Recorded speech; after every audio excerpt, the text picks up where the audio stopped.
It's been 6 months since Superstorm Sandy battered the eastern seaboard. There are still hundreds of families living in government-provided hotels. Well, now New York City is being sued over plans to stop providing hotels for people displaced by a monster storm. We'll have that story right here, right now on the News Hub. Good morning, I'm Simon Constable. The Journal's Josh Dorsey is here with me with the details on that. Josh, thanks for being here. You're welcome, thank you. So it's been 6 months today since the storm hit, displaced loads of people, and there's still hundreds of families. Right. Why is the city government deciding to displace people? The city government says it's been 6 months and ending the program eventually is inevitable. I mean, the program has cost $40 million to the city, and the city says it has taken a host of efforts to help these people find apartments or find permanent housing, but at this point it cannot continue to pay for their hotels. Okay, and now they're being sued. That's the real news here. The government's being sued, and so there's an injunction, right? Right. The Legal Aid Society here in New York is representing 5 of the plaintiffs who are living in the hotels and is suing to continue letting them stay in the hotels until the city can secure permanent housing. In the lawsuit, they say the city has not done enough, has not shown them appropriate apartments, has not, helped them in the ways it promised to. Now, some of the families have been shown apartments that fit their income level and have declined to take them. Right. Is that enough? Is that the government, has done something? It says, here's an apartment, you can afford it, move in, you're done.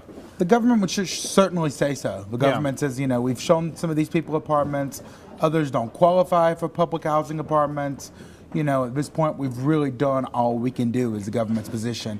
The people say a lot of the apartments they were shown didn't match their needs, didn't have enough room, were hours away from where they lived before the storm, and are not, appropriate. Well, this is a very big city. You can understand that. I mean, this was a devastating storm. It was like nothing I've ever seen or really even ever heard of, other than sort of a devastating, typhoon or hurricane. It was quite amazing.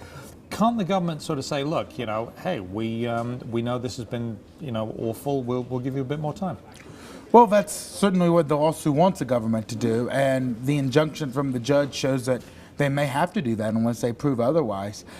The government's position is it's a temporary sheltering program, and at some point we cannot continue to pay for people to stay in the Sheraton and the Hilton and other hotels at $300 a night or more, because it's just not affordable for the city. Okay. Now, it's not just New York City. We've also got folks in New Jersey that are in hotels as well. So this is not unique to this city, is it? No, it's not. I mean, and there are people, out on Long Island and other parts of New York State who remain, camped in government hotels too, because they've not been able to find permanent housing. For $300 a night, though, that is a heck of a lot of money. And, we're talking, even an expensive place would be much cheaper than that if it was an apartment, right? Well, the lawsuit's contention is if we stop paying for these people's, if we don't get them a permanent housing, they may end up in the homeless shelter, which will be even more expensive for the city. So it behooves the city to help them find something that matches. Okay, thank you very much, Josh Dorsey. We will be following that story. Check that out on WSJ.com.